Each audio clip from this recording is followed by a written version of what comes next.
बिस्मिल्लाहिर्रहमानिर्रहीम। अस्सलाम वालेकुम। Dear students, welcome to my channel lectures by doctor Huma Ahmad. Students, आज हम अपनी एक और ब्रांच ऑफ केमिस्ट्री को डिस्कस करने लगे हैं। एक और सब्जेक्ट ऑफ केमिस्ट्री को आज हम स्टार्ट करने लगे हैं, जिसका नाम है ऑर्गेनिक केमिस्ट्री।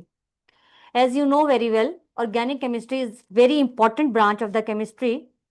जैसा कि आपको ये भी मालूम है कि केमिस्ट्री का सब्जेक्ट टफ है, ड्राई है, और मोस्ट ऑफ द स्टूडेंट्स जो हैं वो इसके अंदर इंटरेस्ट नहीं रखते। लेकिन फिर भी ऑर्गेनिक केमिस्ट्री एक ऐसी ब्रांच ऑफ केमिस्ट्री है जिसके अंदर उनका इंटरेस्ट होता है, जिसको पढ़ के वो एंजॉय करते हैं, because they know it is a conceptual based branch of chemistry. So आज हम ऑर्गेनिक केमिस्ट्री के लेक्चर्स को स्टार्ट कर रहे हैं।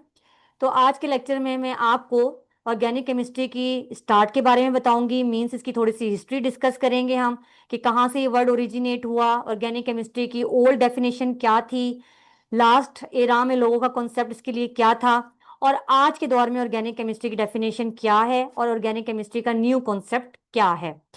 तो आज के लेक्चर में हम ये भी देखेंगे कि ऑर्गेनिक केमिस्ट्री एक ऐसी केमिस्ट्री की ब्रांच है जो हमारे लाइफ के डिफरेंट पार्ट्स में बहुत इंपॉर्टेंट पार्ट प्ले करती है। मतलब लाइफ की आप जिस मर्जी आप फील्ड को देख लें, उसके अंदर ऑर्गेनिक कंपाउंड्स का, ऑर्गेनिक केमिस्ट्री का एक बहुत इंपॉर्टेंट रोल है।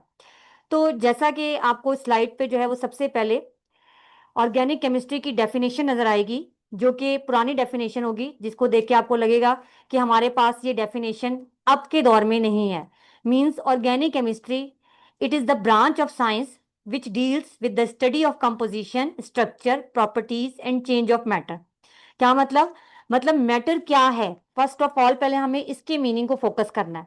मैटर हर वो चीज हो सकती है जो स्पेस ऑक्यूपाई कर रही है, ठीक है, जिसका कोई वॉल्यूम है। तो हम कहते हैं उसके अंदर कोई भी चेंज आए, whether the change is in the physical property और केमिकल प्रॉपर्टी, या हम ये कहते हैं कि चेंज उसके स्ट्रक्चर में आए या उसकी कंपोजिशन में आए, इन तमाम चेंजेस की कलेक्टिव स्टडी को हम एक ऐसी साइंस की ब्रांच में डिस्कस करते हैं जिसका नाम है ऑर्गेनिक केमिस्ट्री।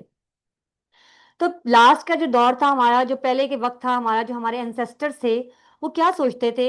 वो सोचते थे कि ऑर्गेनिक का वर्ड ओरिजिनेट हुआ है ऑर्गेनिज्म से, और ऑर्गेनिज्म का मतलब है कि ये कोई ऐसा है हमारे पास ऑर्गेनिक केमिस्ट्री का ओरिजिन जो कि लिविंग वन है। मतलब ऑर्गेनिक केमिस्ट्री के अंदर हम उन तमाम कंपाउंड्स को स्टडी करते थे जो कि लिविंग थिंग से प्रोड्यूस होते थे। Clear students? लेकिन आज के दौर में ये कॉन्सेप्ट बिल्कुल रॉन्ग साबित हो चुका है।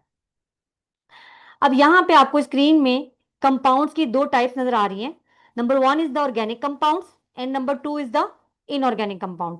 तो जैसा कि मैंने आपको एक रॉन्ग कॉन्सेप्ट अभी बताया कि पहले के दौर में ऑर्गेनिक कंपाउंड को कहा जाता था कि they are synthesized from the living things, same उसी तरह से इनऑर्गेनिक कंपाउंड के लिए हमारा कॉन्सेप्ट ये था कि they are produced from the non living things. अब यहाँ पे आपको स्क्रीन पे सोर्सेज ऑफ ऑर्गेनिक कंपाउंड नजर आ रहे हैं। अब ये जो सोर्सेज ऑफ ऑर्गेनिक कंपाउंड है, ये अभी माइंड में वही चीज चल रही है कि ये वो सोर्सेज हैं जो कि लिविंग सोर्सेज हैं, क्योंकि लिविंग सोर्सेज हमारे पास दो हैं, एक एनिमल्स और एक प्लांट्स। तो अगर हम इन्हीं सोर्सेज को, इसी कॉन्सेप्ट को फर्दर कंटिन्यू करें, फर्दर प्रोसीड करें, तो हम कहते हैं कि एनिमल्स और प्लांट्स से हमारे पास जो जो चीजें प्रोड्यूस होती हैं, they come under the heading of the organic compound. अब आप देख सकते हैं यहाँ पे बहुत ढेर सारे आपको नाम नजर आ रहे हैं। उनमें से चंद एक मैं आपको बताती हूँ, जैसे कि एग्स, चिकन, फिश, मिल्क, चीज, पोटैटोज, बीन्स, ऑरेंज, बनाना, सोयाबीन, सनफ्लावर, पेट्रोलियम, कोल, गैस। मीन आप ये देखिए कि अगर हम किसी फ्रूट की बात कर रहे हैं, किसी वाइटामिन की बात कर रहे हैं, प्रोटीन्स की बात कर रहे हैं, या फैट्स एंड ऑयल्स की बात कर रहे हैं, ये तमाम जो हैं ये ऑर्गेनिक कंपाउंड्स का इनको कंसीडर किया जाता था। और रीजन इनके अंदर ये थी कि ये लिविंग थिंग से प्रोड्यूस होते हैं। जबकि आपको यहाँ पर ऑर्गेनिक केमिस्ट्री का एक न्यू इंट्रोडक्शन नजर आ रहा है, एक न्यू डेफिनेशन नजर आ रही है। The branch of chemistry in which we study about the carbon and hydrogen compounds and their derivatives. Viewers, आपको लग रहा होगा कि ये डेफिनेशन आपसे फेमिलियर है, ठीक है, क्योंकि हम हमेशा जब भी ऑर्गेनिक केमिस्ट्री की बात करते हैं हमारे जहन में दो एलिमेंट सबसे पहले आते हैं, एक कार्बन और दूसरा हाइड्रोजन। तो इसकी एग्जांपल मैं आपको, इसकी जो डेफिनेशन है उसको क्लियर करने के लिए मैं यहाँ पे एक एग्जांपल कोट करती हूँ। कार्बन एंड हाइड्रोजन कंपाउंड्स की बात करें तो आप सबसे सिंपल कंपाउंड ले लें, मिथेन, जो कि CH4 है, ठीक है। It is carbon containing as well as the hydrogen containing compound. Methane हम कह रहे हैं इसे, CH4 हम इसको, इसका मैंने आपको फार्मूला बताया।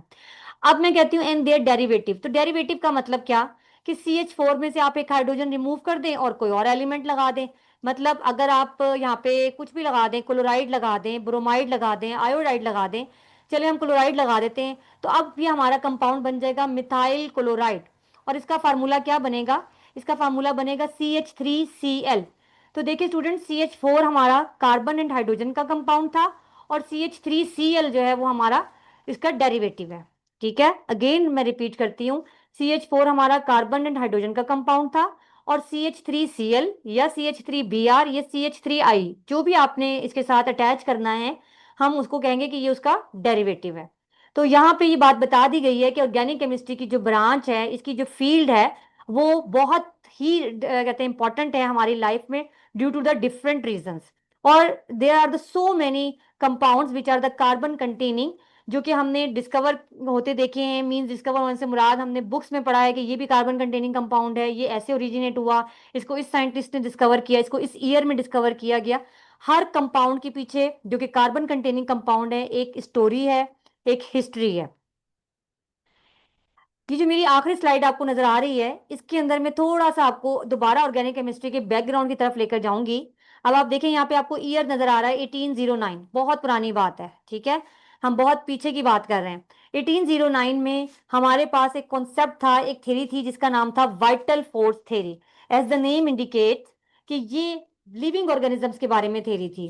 ठीक है, इसके अंदर क्या तस्वुर किया जाता था, इसके अंदर ये कॉन्सेप्ट था कि organic compounds are synthesized by living organism. वही वाली बात है स्टूडेंट्स, कि ऑर्गेनिक है तो इसके लिए उसने एक थ्योरी का नया नाम दे दिया जी, वाइटल फोर्स थ्योरी। और वाइटल फोर्स थ्योरी से भी यही पता चलता है कि ये वो चीजें हैं, ये वो कंपाउंड्स हैं जिनके बारे में हम पढ़ेंगे, लेकिन ये प्रोड्यूस किससे होते हैं, ये लिविंग ऑर्गेनिज्म से प्रोड्यूस होते हैं। लेकिन जैसे कि मैंने आपको बताया कि ये कॉन्सेप्ट ही रॉन्ग है कि लिविंग थिंग से ऑर्गेनिक कंपाउंड प्रोड्यूस होते हैं खाली। तो ये भी कॉन्सेप्ट गलत होगा हमारा, जो कि वाइटल फोर्स थ्योरी हमें देती है। In 1809, according to vital force theory, organic compounds are synthesized by the living organism. But in 1828, Friedrich Wohler broke the vital force theory. अब देखें 1809 के बाद 1828 में वर्किंग हुई। वर्किंग इसके दरमियान भी हुई है, लेकिन उसके अंदर कोई ऐसी हमें जो है वो इनिशिएटिव नहीं मिला, कोई ऐसी मोटिवेशनल थिंग नहीं मिली जिसको मेंशन किया जा सकता। मतलब वही रॉन्ग कॉन्सेप्ट जो है वो आगे से आगे प्रोसीड होता रहा। तो 1828 में फ्राइडल वॉलर ने ये स्टेप लिया कि उसने ये कॉन्सेप्ट जो वाइटल फोर्स थ्योरी का था उसको रॉन्ग साबित कर दिया। ठीक है, डेफिनेटली जब फ्रेडरिक वॉलर ने ये स्टेप लिया और उसने ऑर्गेनिक केमिस्ट्री के कॉन्सेप्ट को बिल्कुल नॉवेल कर दिया, बिल्कुल चेंज कर दिया, बिल्कुल करेक्ट कर दिया, सो हम उसको कहते हैं कि वो फादर ऑफ ऑर्गेनिक केमिस्ट्री है। उसने काम क्या किया था, वो एक दिन लैब में वर्किंग कर रहा था। तो लैब में वर्किंग के दौरान उसने देखा कि अमोनियम साइनाइड को जब उसने वर्किंग के दौरान लैब में यूज किया, तो it is converted into the urea. अब यूरिया बेसिकली ह्यूमन बींग्स के यूरिन में पाया जाता है, ये इसका एक एक्सक्रीटरी मटेरियल है। तो यूरिया के बारे में यही कॉन्सेप्ट था कि लिविंग ऑर्गेनिज्म से प्रोड्यूस होता है एंड लैब में इसको सिंथेसाइज नहीं किया जा सकता।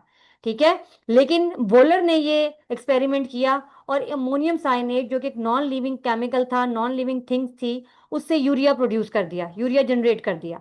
सो फ्रेडरिक वोलर ने ये कॉन्सेप्ट जो है वो खत्म कर दिया कि ऑर्गेनिक कंपाउंड सिर्फ और सिर्फ लिविंग थिंग से प्रोड्यूस हो सकते हैं। तो अमोनियम साइनाइड के बाद जो हमारे पास यूरिया आया, ये हमारा पहला ऑर्गेनिक कंपाउंड था जो कि लैब में प्रोड्यूस हुआ। तो डियर स्टूडेंट्स, ये हमारा एक शॉर्ट सा ब्रीफ सा इंट्रोडक्शन था, हिस्ट्री थी या आज की डेफिनेशन थी ऑर्गेनिक केमिस्ट्री की। अब हम इंशाल्लाह अपने कमिंग लेक्चर्स में ऑर्गेनिक केमिस्ट्री के वन बाय वन सारे टॉपिक्स को हम डिस्कस करेंगे, हम उसके कॉन्सेप्ट्स को देखेंगे। No doubt organic chemistry is basically consist upon the reactions, और वो रिएक्शंस भी जो हैं वो स्टेप्स में होते हैं। वो रिएक्शंस भी जो हैं वो एक एक दो दो पेजेस के होते हैं।